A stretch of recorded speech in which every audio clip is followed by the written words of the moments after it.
Parabéns, publicamente, ao Igor Rodrigues, que foi a São Januário e, sem querer, se encontrou com o presidente do Vasco, o Pedrinho.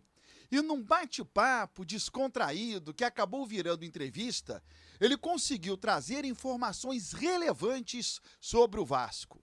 Beleza pura! Que bom ver você de volta aqui no meu canal, que a cada dia cresce graças ao seu like. Deixe o seu joinha aí, se inscreva no canal agora, não deixe para depois, você vai acabar se esquecendo e é muito importante para mim. Eu vou rodar a vinheta, o tempo que você tem de se inscrever no canal e na volta, os melhores momentos do que o Pedrinho falou ao jornalista Igor Rodrigues.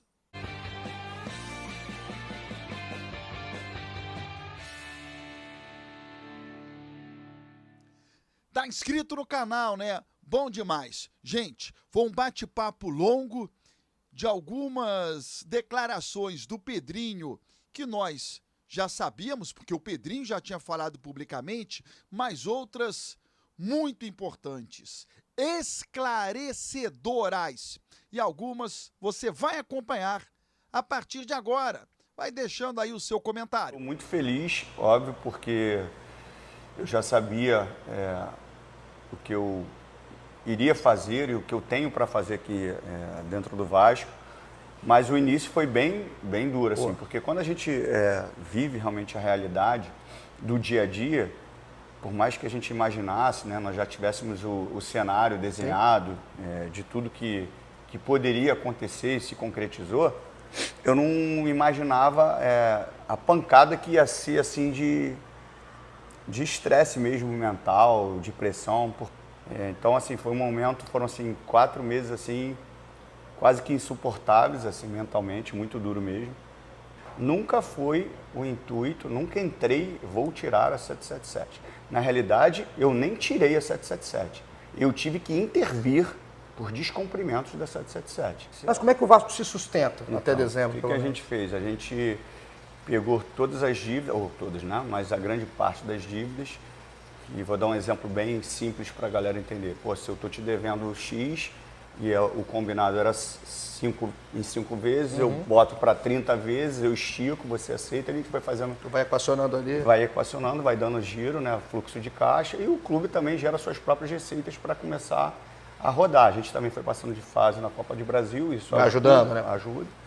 A possibilidade de você, de repente, negociar um ativo teu para que a gente termine um ano, feche um ano e aí sim tem um ano de 25 sem nenhuma receita adiantada de 2025, que esse é o nosso grande objetivo, para você se reorganizar e tocar o ano tranquilo.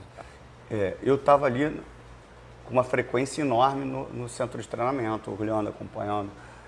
Eu não conseguia entender que a gente teria uma evolução do jogo que a gente necessitava para vencer os jogos, sendo que você está lá atrás. Eu preciso impor um jogo para vencer. E os processos que eram muito bem elaborados, que é um cara excepcional, o Pacheco, mas não eram processos que eu entendia que a gente vai ter 10 oportunidades no jogo, que a gente vai ter oportunidade de gol. Muito pelo contrário. Então eu tive que ser duro, decisivo e rápido para tomar aquela decisão. Elimina como essa janela para você, Pedro? Foi uma janela difícil, cara? Foi uma complicado? janela sempre difícil, né? Com muitos questionamentos, óbvio. A gente perde um jogador importante, que é o Adson, né? E a gente teve que fazer um movimento rápido, né, com o Máximo, para que pudesse recompor ali numa parte ofensiva que a gente percebe que a gente também tem uma necessidade. E o que eu vou prezar sempre é de não causar nenhum dano financeiro ao clube. Na questão do defensor, muitos defensores que nós conversamos já há muito tempo, eles optaram em não vir para o Vasco. E através até de muita insistência, teve uma hora que falou assim, você não quer vir para o Vasco? Não vai vir, porque só vai vir para o Vasco quem quer jogar no Vasco. E não foram escolhas assim, foram escolhas importantes.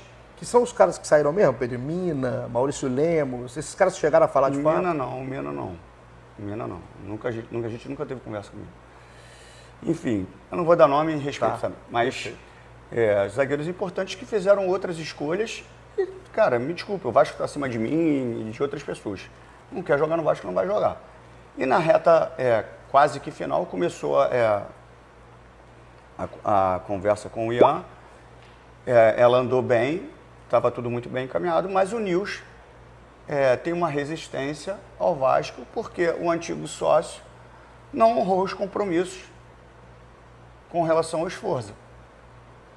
A gente estava ali tentando compor, explicando que era uma outra gestão, as coisas foram andando, cada vez eles colocavam uma outra situação, a gente tentava ajustar, e isso foi encaminhando, foram passando os dias, mas as coisas iam andando, então estava tudo muito bem elaborado e estruturado para fechar o negócio. Até que eles só mandam o documento assinado depois de meia-noite, do último dia, pela relação que eles tinham com o antigo sócio. E a gente não esperava isso. E aí não finalizou a contratação. E outros zagueiros pedindo valores absurdos, pô. Valores que chegam ao nível do Coutinho, pô. Que aí bate na responsabilidade financeira. Na responsabilidade financeira. Mas tu O termina... Coutinho eu consigo pagar, entendeu? Então, assim, o Coutinho até muitas vezes se paga. Sim. Então, assim, eu não vou causar nenhum dano. Esse é o preço de uma gestão responsável. Porque com a cobrança que existia, eu poderia fazer loucura. Contrato, eu vou te pagar, não pago ninguém. E faz o que todo mundo fez a vida inteira. E por isso que o Vasco teve que ser vendido, por isso que o Vasco hoje está nessa situação. A janela fechou 2 de setembro, né? Você ainda pode contar com o jogador, né, que está livre no mercado. Bem difícil. Mas o Vasco segue no mercado? A gente segue, mas a gente sabe que é uma situação bem difícil. Que é bem mais específico. Bem mais difícil, Mas, obviamente, a gente não vai parar enquanto tiver a possibilidade. Mas a última do Ian que deu realmente um baque, porque estava muito bem encaminhado. O Léo hoje, né, é um Léo que está sendo criticado, e aí, dentro da bola, tudo ok, mas é um Léo também que recebe muita crítica, que foge do campo bola, né? Igor, assim, a questão para mim é emocional, mas direcionada para confiança, tá? Não vou entrar no outro mérito, não, na questão da confiança. Ela é importante não só para o Léo, mas para todos os jogadores. Por isso que eu falei, como o mesmo time consegue ter um desempenho muito abaixo e esse mesmo time consegue reagir. Tudo é questão da confiança. Por que às vezes você com 2-0 consegue fazer uma jogada tão diferente que você não faz quando está perdendo o gol? Porque, obviamente, as coisas negativas, as derrotas, elas te tiram a confiança de você arriscar algo diferente.